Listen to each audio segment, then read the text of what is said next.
belinde bel fıtığı var. Sana hastasın. Ne artısı olacak? Sen niye bu kızları kandırıyorsun? Çocukları kandırıyorsun. Ses çıksın artık ya. Susarak neyi halledecekler? Gelsin konuşsun, Selahattin gelsin konuşsun. Onun çocuğu nerede? Kendi evinde, dizinin dibinde. Niye benimkini götürüyor?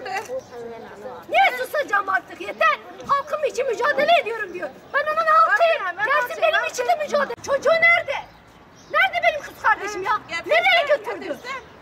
Yeter artık. Kardeşim günahtır, Irak'a gitmiş. O burada. Tabii çocuklar Amerika'da okuyor. Ne yapar? Özel okullara, kolejlere veriyor. Benimkini dağ başına gönderiyor. Yazık değil mi?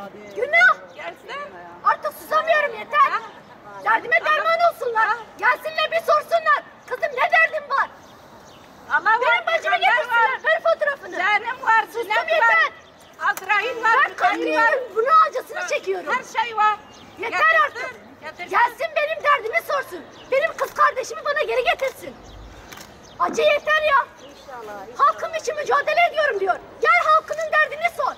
Halkının derdine derman ol. Annelere yürek acını bırakıyorsun. Her anne ağlıyor. Bu da halkın değil mi senin? Bu da Gelsin bir şey söyle. gel. Gel derdime derman ol. Ben sana oyumu veriyorum. Ben sana oyumu veriyorum. Ben seni seçiyorum. Diyorum ki bana yardım et. Yardım bu şekil mi? Ha? Bu şekil mi? Kardeşimi benden çalmak mı? Alıp onu götürmek mi? Yeter ya. Ben kardeşimi istiyorum. Bana ne? Her günüm dertle geçiyor. Yeter, susmayacağım artık. Hep sustum. 40 gündür susuyorum. Onlardan haber bekliyorum. Ama bana bir haber vermiyorlar. Yaşadığına dair bir haber vermiyorlar. Ya benim kardeşim saf. Onu BDP binasından götürdüler. Sonsuza dek bir iş verdiler. Daha başında sonsuza dek. Geri dönüşü olmayan bir iş verdiler. Bu mudur ya? Bu mudur halkının şey yapmak?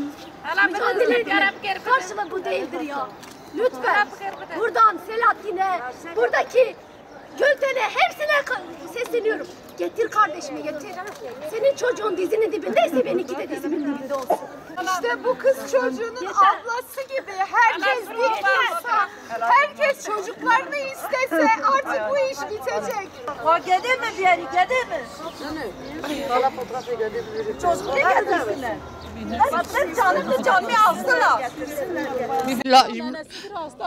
Ali Karacin, piarino. Şan merde ma vardı sayri sarfajir do pru. La jama ihtiyacı bizim ziyabedan. Şan cete bedarlo. Şan çıranyani biari Ali Karacin biari lajme merdu. Menameyno faal. Kaya irananeywa. Menameyno alno pa. Koyan batolma.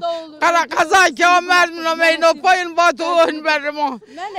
Biari Ali Karacin ber vallahi ما تمردم خودم آورد که ها بده میزا بده نیواش از خسته مورد خسته ها شو چرا على رنی ترسنی شو پیغمبر رنی ترسنی بیارینش ما چرا که من برزارشی جامو بشکنی اشیر ما بشکنی اشیا کاملا می اشتنا کاما اشیا و من بکشم اشیا و من بکشم المترکر لا یازق و عیو ما گنه ما فقیری شو چرا ورزلش ما ناردا ما سر شو بر ما قتل نوش ما بتو از یه تیکی زانا از یه کرماجی زانا بیارین الله بلاین بدو بیارین ها